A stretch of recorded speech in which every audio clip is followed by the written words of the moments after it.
Тонкий намек Москве: Зеленский может посетить регион, который потеряла Россия. Под восхищенные возгласы местных жителей украинские дроны поразили очередной стратегический объект России. Срыв окружения и освобождение населенного пункта, где ВСУ переходят в контрнаступление. Путин недоволен результатами, кого назначили козлом отпущения. И многое другое. Самые важные и срочные новости. Эксклюзивные подробности вы смотрите информационный выпуск «Нехта». Оперативно о событиях в Украине, России, Беларуси и мире. Раньше и понятнее других. Все, что нужно знать сегодня.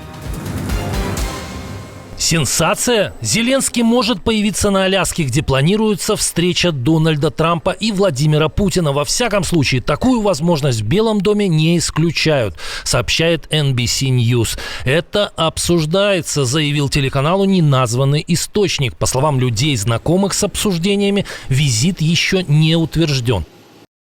Президент остается открытым для трехстороннего саммита с участием обоих лидеров. Сейчас Белый дом сосредоточен на планировании двусторонней встречи, о которой попросил президент Путин.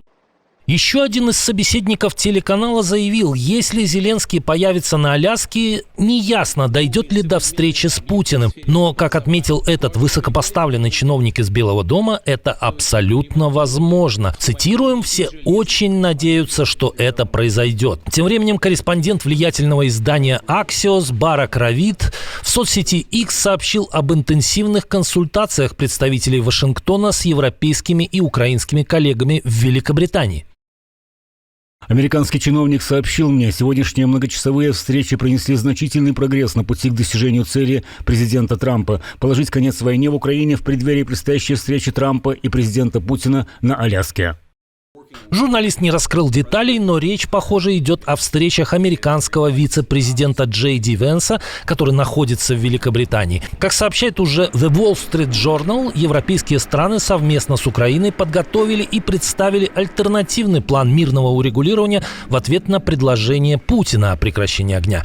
Эта инициатива прямо отвергает российское предложение о передаче подконтрольных Украине районов Донецкой области в обмен на остановку боевых действий. Согласно европейскому плану, прекращение огня должно произойти до начала любых дальнейших шагов, направленных на урегулирование. Территориальные уступки допустимы лишь на взаимной основе. Если Украина выводит войска с одной территории, Россия обязана отступить с другой. Ключевое условие – любые уступки Киева должны сопровождаться жесткими гарантиями безопасности, включая возможное вступление Украины в НАТО. По данным издания, этот план был представлен вице-президенту США Джею Ди Венсу, госсекретарю Марко Рубио, а также спецпосланникам Трампа Киту Келлогу и Стиву Уиткофу. Венс присутствовал лично, остальные по видеосвязи. Позже появилось совместное заявление лидеров Великобритании, Франции, Италии, Германии, Польши, Финляндии и председателя Еврокомиссии. Подписанты выразили поддержку усилиям президента США, направленным на прекращение войны в Украине и установление справедливого и прочного мира.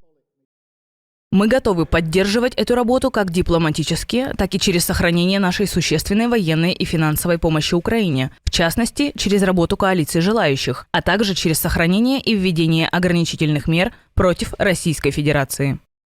Текущая линия соприкосновения должна стать отправной точкой переговоров, подчеркнули в своем заявлении европейские лидеры. Владимир Зеленский выразил полную поддержку этому документу. Завершение войны должно быть честным, и я благодарен всем, кто сейчас с Украиной, с нашими людьми ради мира в Украине, которые защищают жизненно важные вопросы безопасности наших европейских народов. Как пройдет встреча Трампа и Путина на Аляске? Появится ли там Зеленский? Станет ли она прологом к миру или придаст агрессору уверенности в своих силах? Что думаете вы? Напишите в комментариях. Россия снова атаковала Украину. По оценкам воздушных сил ВСУ, агрессоры использовали сотню дронов разных типов. ПВО смогла уничтожить более 2/3 вражеских беспилотников. Зафиксировано попадание 30 БПЛА в 12 локациях Днепропетровщины, Харьковщины, Сумщины и Черниговщины. В Днепропетровской области удар пришелся по железнодорожной станции в Синельниково. Пострадавших нет, но здание потерпело значительные разрушения. Движение поездов временно приостановили. Также в очередной раз беспилотник ударил по зданию областной адміністрації Сум. Доброго дня, шановні сумчани. Чому доброго? Тому що той вибух, який ви чули, не завдав шкоди мешканцям нашого міста. Поранених або загиблих немає. Глава Сумской областной военной администрации Олег Григоров заявил, что системные удары врага по административной и гражданской инфраструктуре имеют целью запугивания людей. Украинские дроны в очередной раз наведались в Саратовскую область. Целью удара стал местный нефтеперерабатывающий завод. Полетели, давай. Во, давай. Ой, по НПЗ попали. В районе предприятия прогремели мощные взрывы. В результате атаки на территории объекта начался сильный пожар и поднялся огромный столб густого черного дыма. Вот это пи***ц. Вот это взорвали. В этот раз даже местному губернатору пришлось признать очевидное. Есть повреждения на одном из промышленных предприятий. На месте работают все необходимые экстренные службы. Контрольный пакет акций саратовского НПЗ, а это более 81%, принадлежит компании «Роснефть». Мощность завода составляет около 7 миллионов тонн нефти в год. Уже 3 дрона туда заехало, прикинь, и все-таки один попал четко.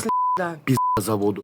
Атака украинских дронов, проведенная в минувший уикенд, привела к остановке работы нефтеперерабатывающего завода «Роснефти» в Новокуйбышевске и сокращению примерно вдвое мощностей НПЗ в Рязани, крупнейшего в портфеле компании и одного из крупнейших в России. Москва избавилась от скандального военачальника генерала Лапина, который возглавлял группировку войск «Север». Сняли с должности. Об этом пишет ряд Z-каналов. Его место занял генерал-лейтенант Евгений Никифоров. Для Лапина это не первое отстранение. В октябре 2022 года за провалы в наступлении под Красным Лиманом генерала сняли с должности командующего группировкой войск «Центр». Тогда его раскритиковал сам Рамзан Кадыров. Но в 2024-м Лапина вернули на важный пост. Он возглавил Ленинградский военный округ и группировку войск «Север». Этого полководца не раз сопровождали громкие скандалы. В 2022 году он под камеры наградил своего собственного сына после провального наступления на Сумы и Чернигов. А в июне того же года уже сам генерал был удостоен звания Героя России. В октябре 2022 Лапин, так сказать, убеждал мобилизованного вернуться на передовую, приставив пистолет к его голове. Z-военкоры возлагают на этого скандального военачальника провалы в связи с прошлогодним прорывом ВСУ в Курскую область. В этот раз источники утверждают, что только отстранением от должности дело не ограничилось.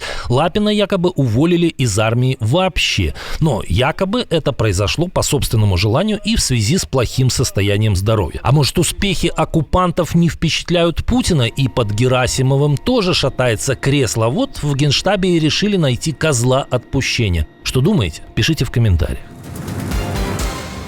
Пока в руководстве армии агрессора идут очередные кадровые разборки, силы обороны Украины добились некоторых успехов на нескольких направлениях. В Сумской области ВСУ освободили и полностью зачистили от российских оккупантов населенный пункт. Речь идет о селе Бессаловка в Белопольской общине. Как сообщает Генштаб, в операции участвовали подразделения 33-го отдельного штурмового полка и 24-го отдельного штурмового батальона. В ходе боев украинские военные ликвидировали 18 российских захватчиков. В свою очередь, Американский институт изучения войны констатирует успехи украинских сил на Купенском направлении в Харьковской области. Тут в последние дни ВСУ удалось не только отбить атаки оккупантов, но и продвинуться к юго-западу от Кондрашовки, то есть к северу от Купенска. Кроме того, по данным аналитиков, украинские силы недавно продвинулись к юго-западу от Радьковки, которая также расположена к северу от Купенска. Это срывает планы оккупантов окружить этот город.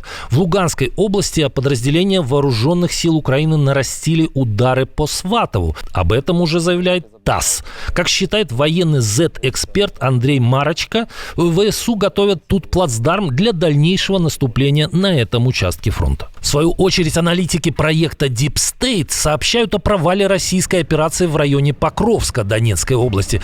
Сюда были направлены диверсионные группы общей численностью в 150 бойцов. Их задачей было дестабилизировать ситуацию, посеять панику среди жителей и заставить украинские подразделения покинуть город. По аналогии с событиями в Селидово. 80% диверсантов были ликвидированы еще на подступах к городу.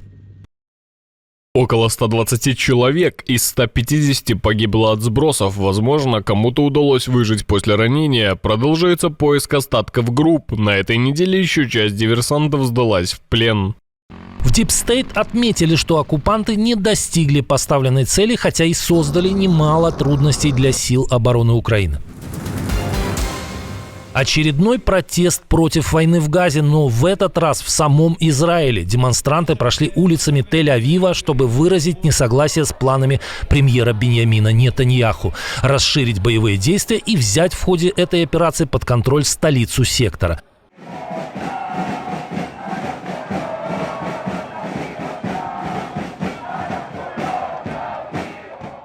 Участники демонстрации призвали немедленно завершить войну против напавшей на Израиль в октябре 2023 года террористической организации Хамас и добиться освобождения израильских заложников, остающихся в руках боевиков. По данным организаторов, в этой акции приняли участие 100 тысяч человек.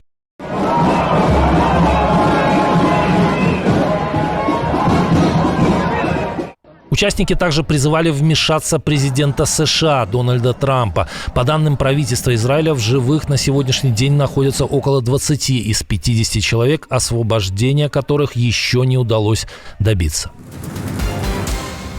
Отдельное спасибо за то, что досмотрели до конца. Спасибо за ваше доверие. Жду развернутых комментариев, лайков и репостов. Это важно для того, чтобы нас становилось больше. На этом пока все. Доброго вам вечера. До новых встреч и хороших вам новостей.